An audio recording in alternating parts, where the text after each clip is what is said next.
Hello everyone and welcome again to SnapDazzle. This is Eman and today we have a very important video. It's about 5 mistakes in Lightroom that are ruining your photos and how to fix them. I found them the hard way, and when I fixed them they really mattered to my photographs and made them better. So let's get started. When you open a portrait or a photograph of someone, most of us use the tone curve to adjust the contrast, the highlight, the shadows of the photo. Most of us use the S-curve. And if you don't know what is the S-curve, it's coming at this point at the highlights and place a point here and take it up a little, and come at the shadows area and place a point and take it down a little.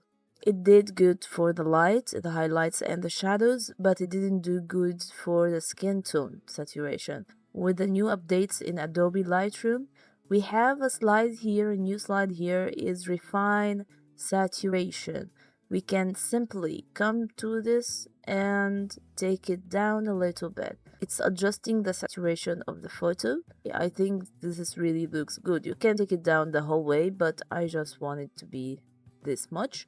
Here is the before. The skin looks weird, it's oversaturated, and after using this, it's really cool. Even if you try to do a harsh S-curve like that, so you'll find it like that. It's really oversaturated and has hard edges to the color, so you can just take it down and adjust your colors, but leave the highlight and the shadows effect.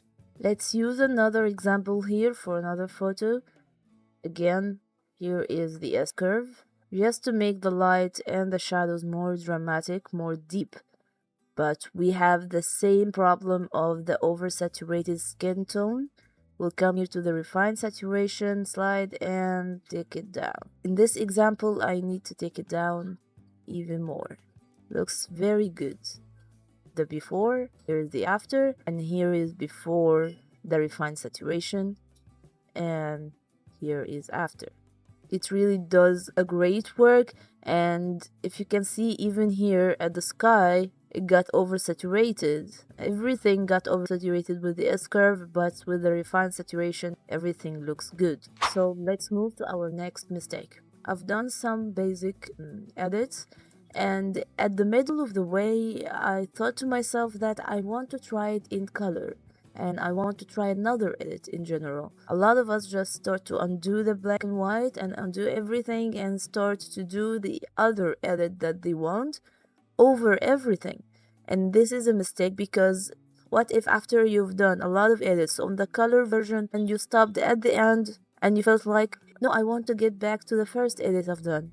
So let's get it back to the black and white, and we'll come to here and look for snapshots. So basically what snapshots do, it's reserving your current edits with everything you've done in case you wanted to get back to it again. Let's try that. We're going to press plus here, create snapshot.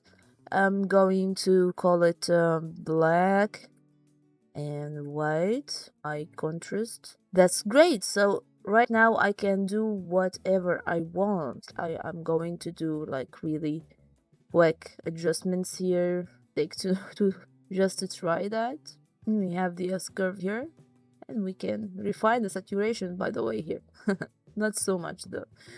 And come here and add this color, for example, create. Now I have two benefits of the snapshots: either to come back to the old edit and complete this one, or just to compare. If you are really confused about two edits for the same photo, and that happens to me a lot, so we can compare now between our two edits, or we can just get back to our old edit and complete our edit and export our photographs. You can do whatever you want, but right now you are on the safe side. You're not losing any edits, you are saving each and every edit style you've done to this photograph at the snapshots here. So next time you are confused about two edits or something about your photographs, please add a snapshot here. Let's move now to the third mistake. Not only beginners, but even pros fall into this. clarity and the dehaze slide are having a great effect over your photographs, so they give you a wow effect at the beginning. But if you really think about it, and if you really went to any place at your house and came back to your laptop again with fresh eyes, you will see that the photograph is crunchy. It gives a very edgy effect that it's not natural, guys. So that's why Lightroom started to see this problem, and they made us a new slide that has a minor effect. Let's just zoom in here. When we add clarity, it sharpens the whole photographs like that. It makes the shadows more darker and the highlights more brighter. And you can even see the effect in the histogram here. Here's the clarity, here's with the clarity. Most of the times you don't really need clarity, you just need to sharpen the details for this graphs. Let's just try texture. Here is the difference between clarity and texture. It's a minor effect and it's not affecting the photo a lot. Here is before it and here is after it. Let's see another example here. A mistake that I see a lot of people do to show every single detail of the photograph. So they dehaze everything and add clarity. This area, you need to leave it alone. You need to leave it with the haze and with the desaturated effect in it, because this area is far away. Let's walk through the photo. This is far point. You barely see the grass, you barely see the texture, and when you come really closer and closer, you're starting to see the texture in the grass, and the color is more vibrant and everything. But when we are going to this point, for example, it nearly washed away. You can't see the grass, the color is really minimum, and this is natural, this is normal. You need to leave that alone. That's why using masking is also helps a lot in a picture like that. Okay, let's see here the effect of clarity. It brings again everything up. Really bad effect for this photo. Increase the shadows and make them more darker and increase the highlights a little bit. So if you want to pop up the details of the grass here just a little bit, let's just increase the texture a little bit, not a lot though. So here's the before, here's after. It's a minor adjustment that affects the photo, but it looks natural editing. And always be careful with using those two slides. Clarity and dehaze are doing a lot of changes to your photos, so please use them carefully. See how he has made it really weird and oversaturated, and oh my god. Let's leave it as it is and let's move to the fourth mistake. The need to make the photos really looks so colorful, so saturated. Let's just try the saturation here. Oh wow, it has a lot of colors, it's so amazing. But please just try to get far away from your screen a little bit, go take a walk in your office or your house and get back again with fresh eyes, because you're going to see that the colors are ruined. Using the saturation so much is really ruining your photographs. Let's just prove that right. Saturation is improving the colors for the whole photo, and if you get the slide to that right, every single color of the photo really went very high. If we're living in a world looks like that, we're going to be colorblind, guys. If we get the slide way too low, the photo itself turned to be black and white. All the colors are washed away. But here is the vibrance. The vibrance is controlling more the mid-tones color. And to prove my words, if you lower the slider to the end, you still see colors in the photo. Here I see the yellow and blue and the orange, unlike the saturation when we took it down and we see no colors. Vibrance is a good solution if you want to pop up the colors a little bit and make it more vibrant without ruining your photo. And the saturation, maybe we can use it for a little bit. Be careful with the saturation, that's all I'm saying. So let's move to our final mistake. Open a photo and I'm starting to edit my photo. I see a lot of people really in front of my eyes do this as a start.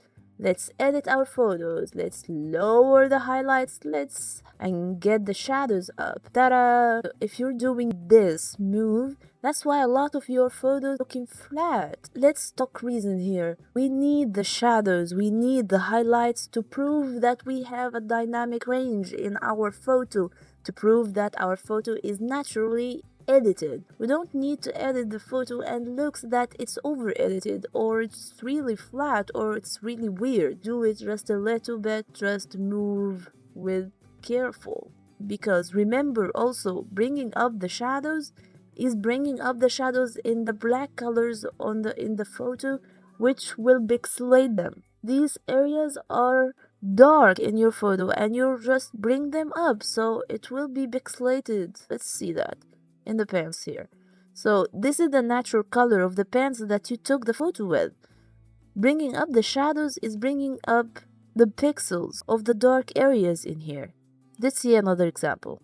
Here's another example, bringing down the highlights and bringing up the shadows. No, my friend, the photo not looking great. It looks weird because you washed away your photo and make it flat. No dynamic range, no beautiful shadows effect, no beautiful highlights effect. I know that the sky is blue and you want to bring that up, but just be careful. You can just do this for the highlights and the shadows. Please get it back a little. This photo looks natural and you can complete, of course, the other editing for the color, for the masking and everything, and don't do it as an HDR effect. Really going to be better if you're just doing minor effects for the whole photo and start selecting each and everything in your photo with masking and do the edits individually. This is what pros do. For example, I'm going to mask the sky. Just want to select that building, pop it up a little. I want to select this area and even increase the shadows on it a little bit, and so on. If this video helped you in any way, please hit like and subscribe to SnapDazzle to see more videos and support my channel to grow more. See you next time.